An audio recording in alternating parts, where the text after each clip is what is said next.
Hi.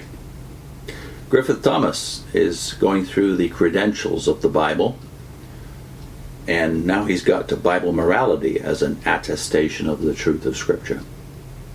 How simple, yet how sufficient is the morality of the Bible, because it deals with principles, not with rules.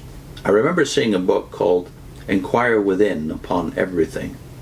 The Bible is not a book of this sort, in the sense of giving rules for everything, but it gives principles. It does not say whether you are to go to the theater, or to dance, to drink, to smoke, and the rest of it, but whatsoever ye do, do all to the glory of God.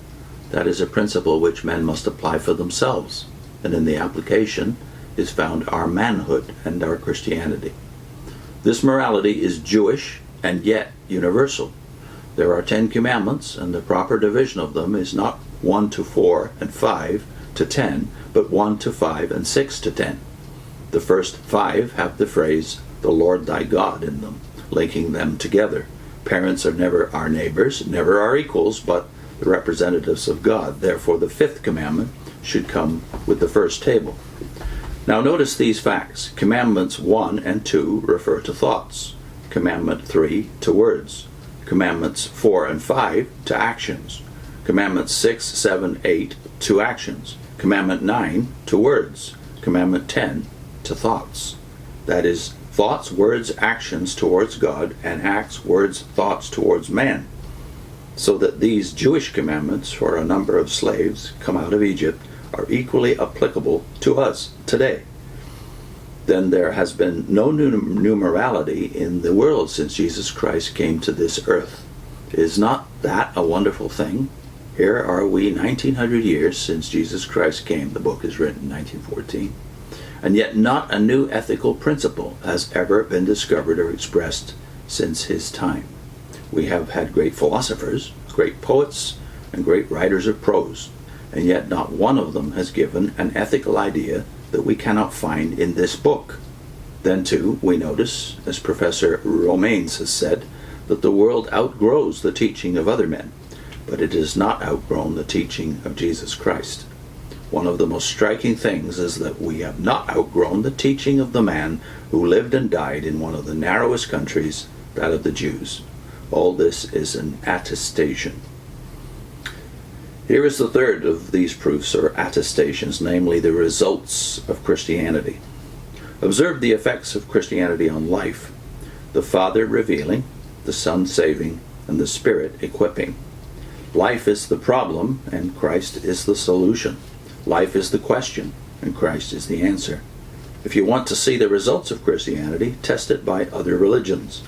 If we would know what Confucianism has done, let us look at China. If we would know what Buddhism has done, let us look at India. If we would know what Islam has done, let us look at Turkey and Persia. Some years ago, when I was in Damascus, looking over that magnificent mosque which used to be a Christian church, I noticed that the Turkey carpets on the ground were all fastened together roughly with thread. And I said to the dragoman, "Why are all these carpets fastened like this?" He said, "To keep those who come to pray from stealing them." This is what Islam means in the matter of ethics. It has no idea of the connection between cause and effect, between principle and practice. Of course, we do not despise any of these religions to which I have referred. Everything that is good in them comes from God. They are what Tennyson calls broken lights. They are lights, but they are broken. There is one great difference between them and Christianity. In each of these, man is seeking God. In Christianity, God is seeking man. These religions are aspirations. Christianity is a revelation. And so we conclude that God has spoken, and this message is in the Bible or nowhere else. It calls for a personal test from every one of us. In every day, a great deal is said, and rightly, about the argument from experience. In 2 Peter 1, for instance, 16 to 21, we see 3 things: Christ, prophecy, and experience. Christ is revealed to the apostles on the Mount of Transfiguration. Then the word of prophecy. Then the word of prophecy made more sure by the light shining until the day dawn and the day star arises in our hearts.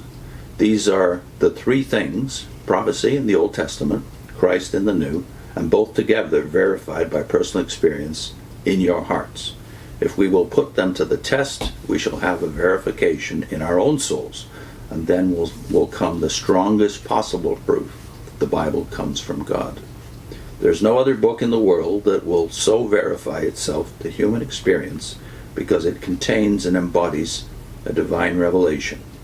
And thus we have the matter entirely in our own hands. Whatever may be said about history and philosophy and morality, the crowning point is, what is the Bible to me? And when the Bible is really and truly in my own heart and life, I cannot possibly doubt that it comes from God. Father of mercies, in thy word what endless glory shines. Forever be thy name adored for these celestial lines. I'll put a link in to a series we did called The Bible in Bits, where we deal with the question of, well, if the Bible is from God, why is it so misunderstood?